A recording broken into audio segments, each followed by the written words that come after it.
Hello student, कैसे हैं आप सब। आई होप सब अच्छे होंगे और अपने पढ़ाई में व्यस्त होंगे।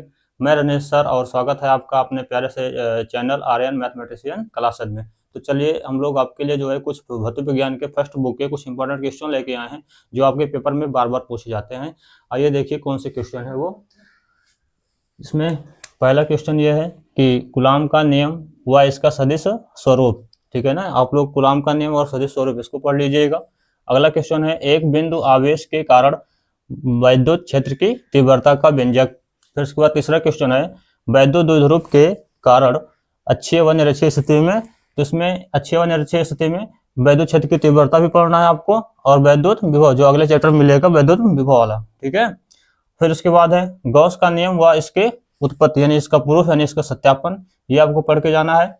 और इस पर कुछ अनुप्रयोग हैं, जैसे इसमें हमने लिखा है अनंत लंबाई के एक समान आवेशित तार के कारण वैद्युत क्षेत्र का व्यंजक ज्ञात करना। ठीक है बच्चों, आगे देखिए इसमें। फिर उसके बाद एक समान आवेशित पतले गोलीय खोल के कारण वैद्युत क्षेत्र की तीव्रता का व्यंजक, वैद्युत क्षेत्र की तीव्रता का जो है व्यंजक निकालना है। ठीक, आगे देखिए इसमें सातवां क्वेश्चन है संधारित्र की धारिता व इसके श्रेणी और समांतर क्रम में संयोजन, और इस पे कुछ न्यूमेरिकल पढ़ के जाना है। आप सभी को क्या पढ़ के जाना है, कुछ न्यूमेरिकल तैयार करके जाना है जो लॉन्ग में 5 नंबर में पूछे जाते हैं। ठीक है प्यारे बच्चों, देखिए अब यहाँ पे 9 number question, sorry 8 number question. यदि संधारित्र की प्लेटों के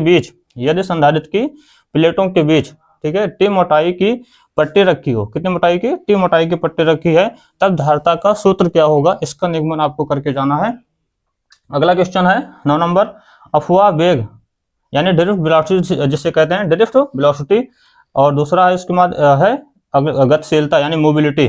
ठीक है, ये दोनों हेडिंग आपको परिभाषा के रूप में 1 नंबर पढ़ के जाना है। फिर उसके बाद है विद्युत धारा में संबंध, यानी जो अफवाह वेग है और गतिशीलता, इसमें विद्युत धारा में क्या पढ़ के जाना है, संबंध। ठीक है, जो होता है I बराबर N E A V D. ठीक है, फिर उसके बाद यहाँ पे 10 नंबर है ओम का नियम पढ़ के जाना है आपको। ओम के नियम के साथ साथ वी आई यानी वोल्टेज और धारा अभिलक्षण का आरेख, वोल्टेज और धारा के अभिलक्षण का आरेख, यानी जिससे पता चलता है कि ये चीजें मतलब ओमेय प्रतिरोध या ओमेय परपथ और अनोमेय परपथ दोनों आते हैं। ठीक है ना, इसी अभिलक्षण से यहाँ पे पता चलता है, तो इसको पढ़ के जाना है। अगला देखिए यहाँ पे 11 नंबर क्वेश्चन सेल का विद्युत वाहक बल, सेल का विद्युत वाहक बल पढ़ना है, यानी ई, और उसके बाद आंतरिक प्रतिरोध परिभाषा ये भी पढ़ना है। फिर उसके बाद टर्मिनल विभवांतर की परिभाषा, तीनों की परिभाषा पढ़ के जाना है। और इन तीनों में संबंध, यहाँ पे जो सूत्र होता है इन तीनों में संबंध ई बराबर होता है V प्लस आई आर, ये सूत्र आपको कवर करके जाना है। ठीक है ना, तीनों की परिभाषा और इसमें तीनों में संबंध। फिर अगला देखिए यहाँ पे 12 नंबर क्वेश्चन किरचॉफ के प्रथम व द्वितीय, ठीक है, नियम पढ़ना है। प्रथम और द्वितीय नियम किरचॉफ का, जिसे हम लोग प्रथम नियम को क्या कहते हैं, संधि का नियम कहते हैं, और द्वितीय नियम को जो है यहाँ पर लूप का नियम कहते हैं। ठीक है, अगला यहाँ पे है व्हीटस्टोन सेतु, जिसे हम लोग P बाई क्यू बराबर R बाई यस का निगमन, ये जो होता है इसे बोलते हैं व्हीटस्टोन सेतु, इसी से आता वो। ठीक है, किरचॉफ का नियम लगा के इसको आपको करके जाना है। फिर अगला यहाँ पे देखिए क्वेश्चन 13 नंबर कह रहा बायो-सेवर्ट का नियम, यानी बायो-सेवर्ट का नियम पढ़ना है। और उसके बाद उसी चैप्टर में आपको मिलेगा एक जगह पे एप्सिलॉन नॉट, जिसको बोलते हैं चुंबकशीलता, निर्वात की चुंबकशीलता। उसके बाद यहाँ पर ये एप्सिलॉन नॉट है और ये म्यू नॉट। तो एप्सिलॉन नॉट क्या होती है, एप्सिलॉन नॉट निर्वात की विद्युतशीलता होता है, और म्यू नॉट क्या होता है, निर्वात की चुंबकशीलता। इन दोनों में संबंध पढ़ना है, इन दोनों में क्या पढ़ना है आपको, संबंध। ठीक है, अगला यहाँ पे है 14 नंबर क्वेश्चन परिमित लंबाई के ऋजु रेखीय, परिमित लंबाई यानी सीमित लंबाई के जो है ऋजु रेखीय धारावाही चालक यानी सीधा तार, ठीक है ना, जिसमें करंट बह रहा है यानी धारावाही चालक के कारण चुंबकीय क्षेत्र का निगमन पढ़ के जाना है, चुंबकीय क्षेत्र का निगमन, ये 5 नंबर का क्वेश्चन है। फिर आगे है धारावाही वृत्ताकार लूप के कारण, धारावाही वृत्ताकार लूप के कारण जो है इसके केंद्र पर जो है चुंबकीय क्षेत्र का निगमन। ठीक है प्यारे बच्चों, चलिए देखें यहाँ पे 15 तक हुआ था, आप 16 के नंबर क्वेश्चन से देखेंगे एम्पियर का जो है नियम व इसके अनुप्रयोग। ठीक है, इसके अनुप्रयोग भी पढ़ के जाना आप लोग। अगला है 17 नंबर क्वेश्चन कह रहा है कि एक समान चुंबकीय क्षेत्र में धारावाही चालक पर बल, ठीक है, बल यानी यहाँ पे क्या हो जाएगा, F बराबर I B L sine theta, F बराबर I B L sine theta. ठीक है, चलिए देखिए 18 नंबर क्वेश्चन कह रहा है कि दो समानांतर धारावाही चालक के बीच बल, ठीक है, यानी दो समांतर धारावाही चालक के बीच बल ठीक है, और इसमें निष्कर्ष निकालना, यानी जब धारा दोनों दिशा में होती है और जब धारा विपरीत दिशा में जाए, एक इधर जाए और एक इधर, इनके बीच कैसा बल लगेगा, ये निष्कर्ष आपको भी तैयार करके जाना है। 19 नंबर क्वेश्चन है अमीटर तथा वोल्ट मीटर में रूपांतरण। ठीक है, रूपांतरण जरूर पढ़ के जाना है इसको। ठीक है, और इसको भी। अगला है 20 नंबर चुंबकीय द्विध्रुव के कारण अक्षीय व निरक्षीय स्थिति में चुंबकीय क्षेत्र की तीव्रता। ये चुंबकीय क्षेत्र की तीव्रता एक वैद्युत क्षेत्र की तीव्रता होती थी, ठीक है, बट ये किसके है, चुंबकीय द्विध्रुव के कारण है, वो वैद्युत द्विध्रुव के कारण होता था। ठीक है, इसको ध्यान से पढ़िएगा। अगला है अनचुंबकीय, परचुंबकीय और लौह चुंबकीय पदार्थ, इसके बारे में पढ़ना है और इस पे कुछ एग्जाम्पल जो है, ठीक है, जैसे निकिल हो गया, कोबाल्ट हो गया, कॉपर हो गया, कौन सा किसमें आएगा इसको भी पढ़ के जाना है और इसमें तुलनात्मक अध्ययन भी करके जाना है, तुलनात्मक अध्ययन भी पढ़ के जाना है आपको, तुलनात्मक अध्ययन भी पढ़ के जाना है आपको प्यारे बच्चों।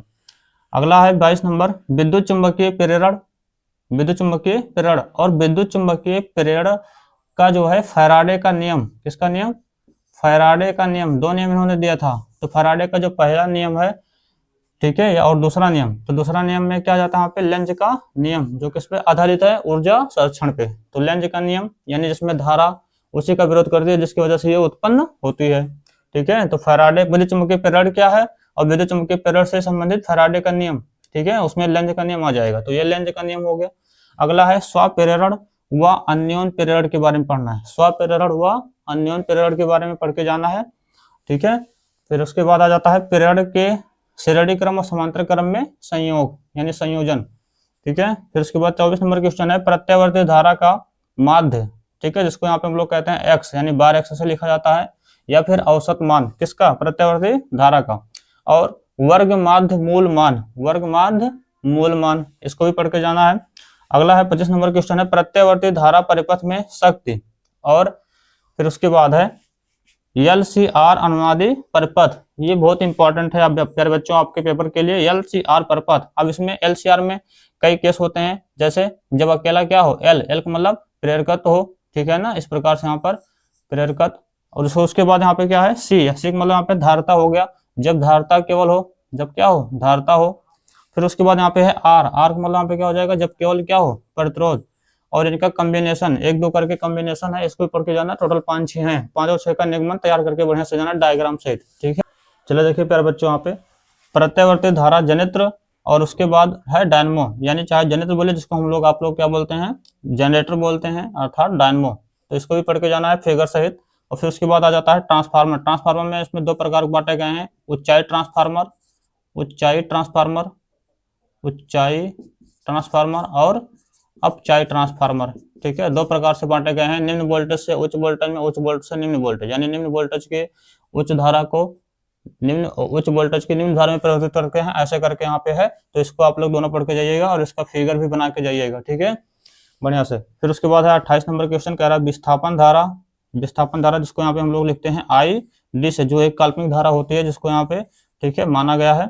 फिर उसके बाद है विद्युत चुंबकीय तरंगे, विद्युत चुंबकीय तरंगे, ठीक है, अगला चैप्टर होता है विद्युत चुंबकीय तरंगे और इसके अभिलक्षण। तो विद्युत चुंबकीय तरंगे का कुछ ट्रिक होता है जिसको हम लोग याद करते हैं गाय पद असुर से, गाय पद असुर से याद करते हैं, तो इसको भी आप लोग ट्रिक से इसकी आवृत्ति, इसका तरंग दर, ये सब पढ़ के जाना और इनके बारे में पढ़ के जाना। ठीक है, यानी अभिलक्षण हो जाएगा वो।